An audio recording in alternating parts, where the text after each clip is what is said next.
Ngom je xaw ma ko. yaa Mor Ngom. Mor Ngom xam naa ko, Farba Ngom xam naa leen. waa yaa Ahmed Khalifa Niass. kooku yaa Mambo Diaw 2. waaw yaa Mambo Diaw on s'est donné numéro. yaa Antoine Diome. yaa ministre des finances ADD.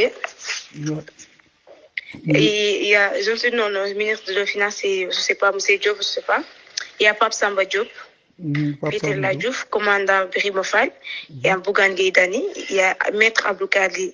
Il y a Maître Abdou Djeylani Kane. Il y a Mamour Diallo. Il y a Krikou Abdou Mbow. Il y a Ali Ndiaye.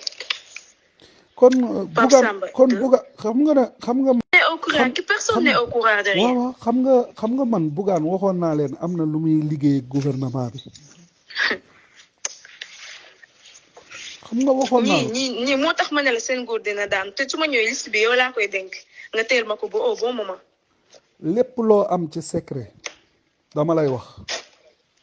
dama koy yóbbu dama ko bàyyi sax bàyyi fii ñuy vérifier di ko gis ñi ay doomu xaram lañ. lépp loo am ci secret mooy sa ngànnaay yow suñ la bëggee sànq wala ñu bëgg laa rey man xam naa ne suñu mujjee ak yow dañ lay bëgg a rey.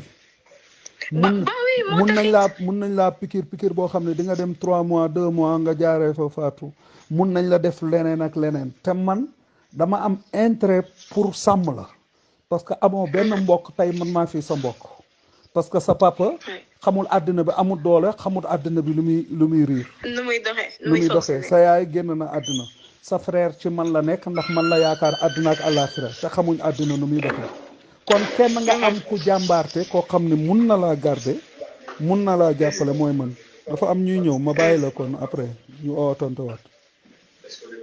non ñii ñu duñ sax ay nit. gis nga Bougane mu ngi liggéey ak ñoom ci suuf gis nga loolu. ah bah oui. waaw ba pare mel ni kuy contre pouvoir bi fekk mu ngi liggéey ak ñoom ci suuf. contre que le mec saa yu demee point yu muy am yëpp da koy sewtiwaat. waaw. ay on lui donne de l'argent pour que mu liggéey day liggéey. day def liggéeyam. nu mu waree ñoom ñoo ko ay complice liggéeyam. lobby la ci biir lobby yi ñu ngi noonu. ñi ay doomu xaraam moo tax ma ne xam naa lu bëri te des fois dama leen koy wax. j'en sais trop xam naa lu bëri. mu ngi noonu nag léegi nag loolu nga xam yow da ngay nekk innocent ci kanam seen kanam waaye léegi fëggal taabal.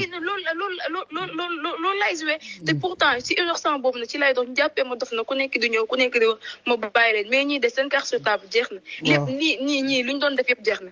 parce que léegi on va jouer carte sur table. léegi suñ xamee ne yow. yeewu nga rek amatul loolu amatul ay neexal nekk fi di yaru wala di wane ne dama yaru wala innocent alors que loolu yëpp gëwuma si dara benn doomam. dañuy jël nit ñi. am naa muy dox comme ñoom ñëpp ñun ñëpp a yem. aji ma ne la ay affaire yaru fii nekk nag mel ni ko xamul dara alors que dem naa ba dëkk yooyu laay bàyyi dootuma ko defati kenn. Quand un ordre est manifestement illégal, il faut désobéir loolu la yoon wax.